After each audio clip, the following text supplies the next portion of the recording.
Sorry banget, gue telat. Kok lo telat mulu sih? Ya, maaf ya. Kayaknya lo emang gak pernah serius deh kalau buat ngerjain tugas kelompok ini.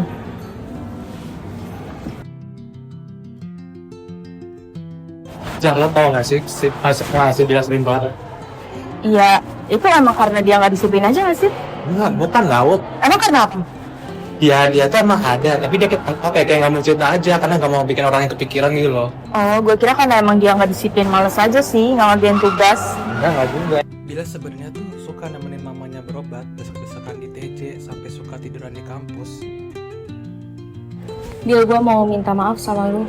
Mau minta maaf kenapa?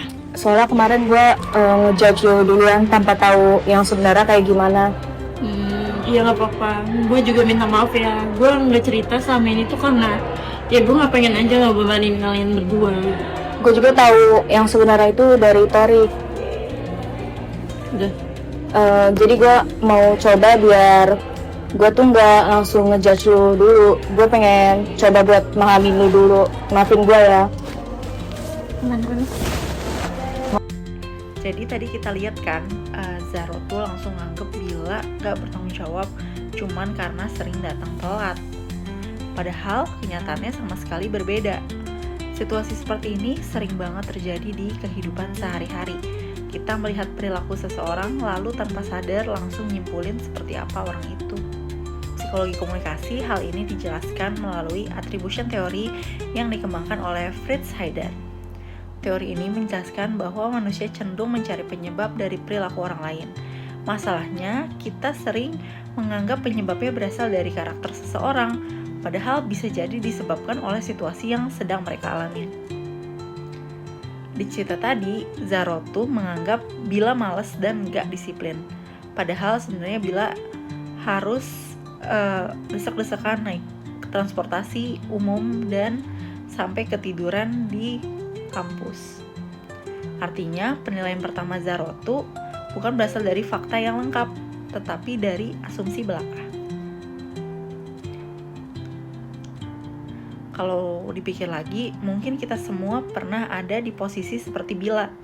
Lagi capek, lagi ada masalah keluarga, atau lagi berusaha bertahan tapi orang lain cuma melihat hasil akhirnya. Itulah kenapa gak semua orang bisa atau mau menceritakan apa yang sedang mereka alami. Jadi setelah tahu cerita sebenarnya, kita harus sadar kalau yang kurang dari diri Zaro tuh bukan informasi, tapi empati. Carl Rogers menjelaskan bahwa empati adalah kemampuan untuk memahami pengalaman orang lain dari sudut pandang mereka, tanpa langsung menghakimi. Kalau dari awal, Zaro tuh coba bertanya, Bill sebenarnya kenapa lo sering telat? Mungkin kesalahpahaman ini nggak akan terjadi.